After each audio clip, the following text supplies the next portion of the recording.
Hey everyone, this is Jason. Today I have a fantastic little adventure in store for us all today. I would love to show you guys all my secret recipe for making beef jerky. I'd love to make that happen and get right to it. Alright, it's a nice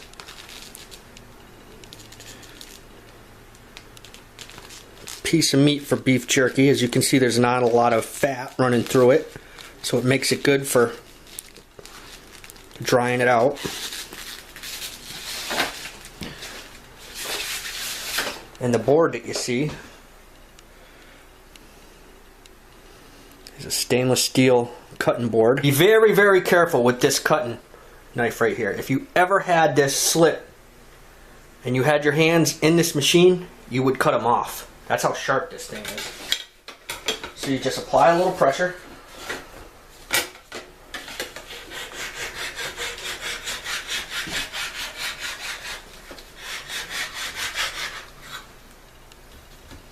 Never stick your hand in here. Just move this little board wherever you got it. Apply a little pressure.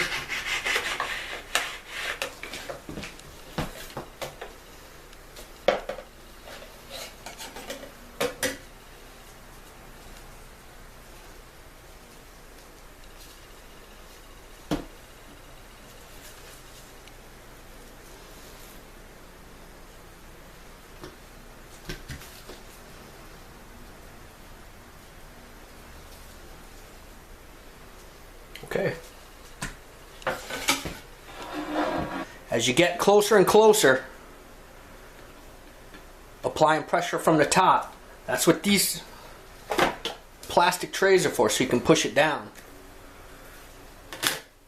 Never put your hand in this tray while you're cutting. You will lose your finger for sure.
And really, like I said, I cut mine into pieces, so don't go losing your fingers to get a perfect little piece. I mean,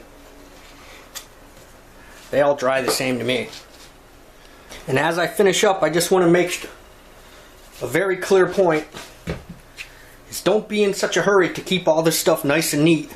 If when you're cutting it, you're flipping this knife all over creation, just take your time. You're not trying to win any races here. If you can't cut them all perfect when you're stacking them on top of each other, just take them down and get your cuts and handle them as comfortably as you can. Like I said originally, if you flip this knife the wrong way and your fingers are in the way, this is going to cut you very, very deeply. This is a sharp knife. Or however else you guys do it. Just take your time. I'm going to show you a couple of my secret ingredients, and they're really not secret ingredients. This is just average everyday stuff that you can buy anywhere. This stuff right here, I get this stuff at a place called Arnold, really close where I live. It's called Leg. And on the bottom, it actually tells you the suggested directions for use, which is pretty much just half and half. So that's the scenario of today's adventure. Now this stuff, you add this with water, is what it tells you. But I don't use it like that. And it's very, very powerful, so you don't want to use too much of it.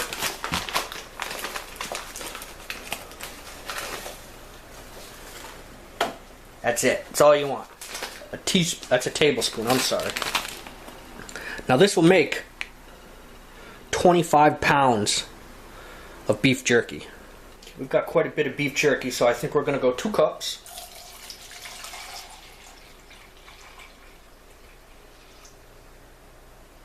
Soy sauce.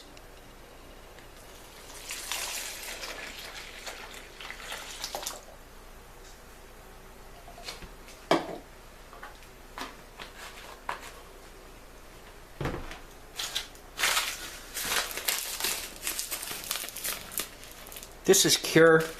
All it is a salt. I'm going to add a little bit of it. If I put a tablespoon in, that's probably a quarter. And Worcestershire sauce. Now let me tell you, I've tried all kinds of Worcestershire sauce, and not all Worcestershire sauces are the same. This Lee Perrins is your go-to secret weapon, along with the honey. Now, it's half and half. The whole recipe when you're making beef jerky with these store-bought options is always half and half. So if you use 2 cups, obviously you use 1.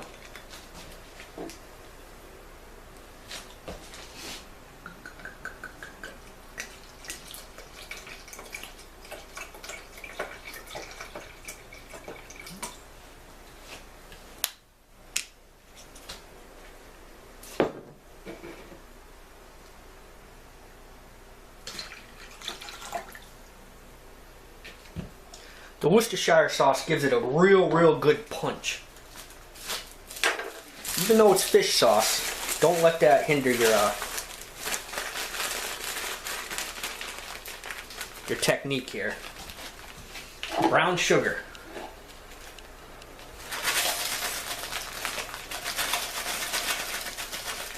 This stuff comes out in clumps. So we're going to call that half a cup. It's about a half a cup. It's about a half a cup.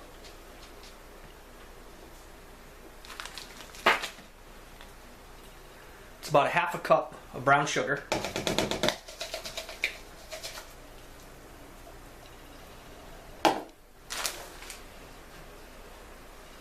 Now here's your secret weapon.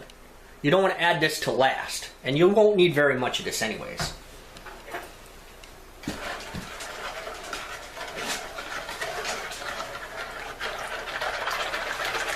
Remember to sample your marinade. That's perfect. Tiniest little hint of honey, sweetness with the teriyaki flavor. It's right what I'm looking for. You have to let this stuff marinate for a whole entire day. Now we've got quite a bit of meat to marinate, and I'll show you a little trick after I'm done cleaning up. That'll make your life way easier, and you don't have to buy fancy kinds of contraptions to get it done. Okay, I'll see you in a few. Okay guys, first things first. Assuming that the mixture that you're going to be marinating your beef jerky is to your liking, now you can start throwing the meat sections in a bag. Now remember, it's real important at this stage that you like the flavor of this, because kind of like any gravy or anything that you marinate, the more it cooks down, the more flavorful it will get. Okay, so assuming that's all good, primarily do.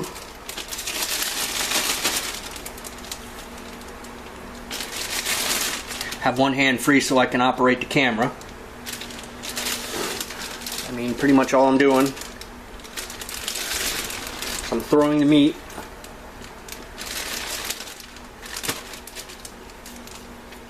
in the bag.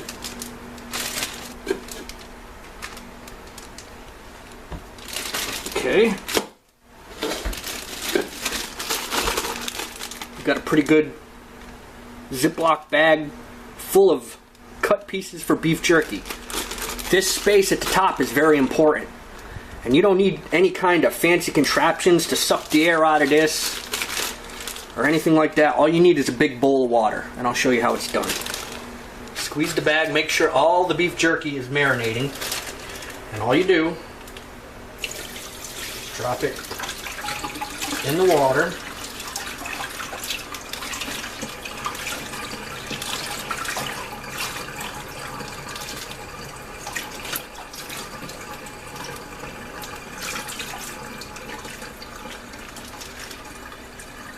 Easy as that.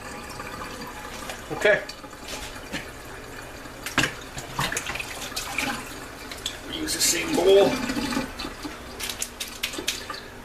Let that marinate in the fridge for at least 24 hours. And really, guys, all we do is wait about 24 hours. After 24 hours, that meat will be fully marinated. You can dry it and make it into jerky. Okay, I'll see you then. And you're going to want a colander.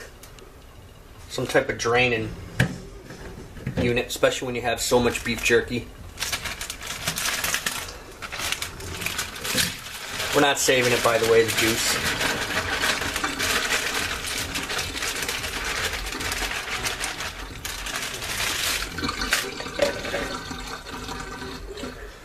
Okay, we'll see you in a few. Alright, what we got is a whole tub of beef jerky ready to go. Been sitting in a colander for about an hour. Maybe not an hour, maybe a half hour. Got a dehydrator. If you've never used a dehydrator, just read the directions. It tells you the temperatures and how to use the machine. You've got cylindrical, they have square ones too, shelves. Usually you take the shelves and you put them on top every hour till you get down to the bottom and you just leave it. Or you can just leave it dehydrate right from the beginning. Whatever you want to do. This one just happens to be one of the better ones. It's got a internal heater that blows hot air directly down to the bottom. So it actually will dehydrate all that beef jerky in about 6 to 8 hours. I'm not going to bore you with details, guys. I'll show you one of the trays as I lay them out and prepare to dehydrate. And we'll go from there. Alright. Alright, guys, what you're looking at is you're looking at a tray of meat in readiness to make jerky out of it. And all you really want to do is keep air flowing through each individual pieces. It's not a big, humongous ordeal if a couple of pieces touch.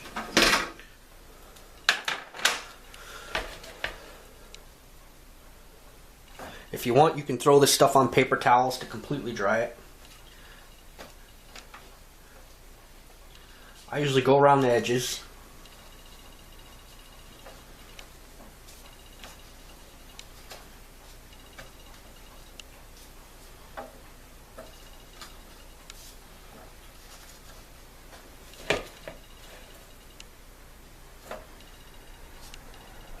Sometimes these little pieces right here, you're better off to save them for last. You can throw them in little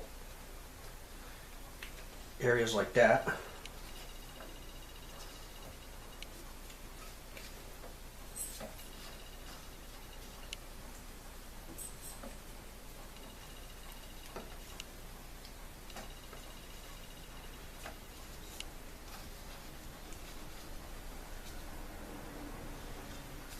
I really just keep weaving them in and out. Leave a little air.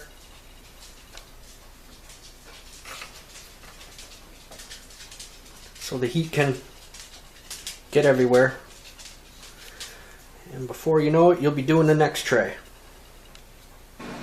Alright guys, this is Jason. Thank you for tagging along as I make some beef jerky. Really, you can change up the recipe in any way you see fit in accordance to your preference and your taste. You can do 100 things with the marinade after you're done. You can make steaks on the grill to even saving it for a couple of days. I wouldn't go any more than a couple of days, but that's me personally. And you know, I like my beef jerky till I can crack it and it just cracks in half. Not so dry where it's like shoe leather, but I like it dry. I don't like it super dry. And I'll save you guys all that. I mean, you know, you cook the stuff to however you like it. And alright, okay. Thanks for watching, and we'll see you soon.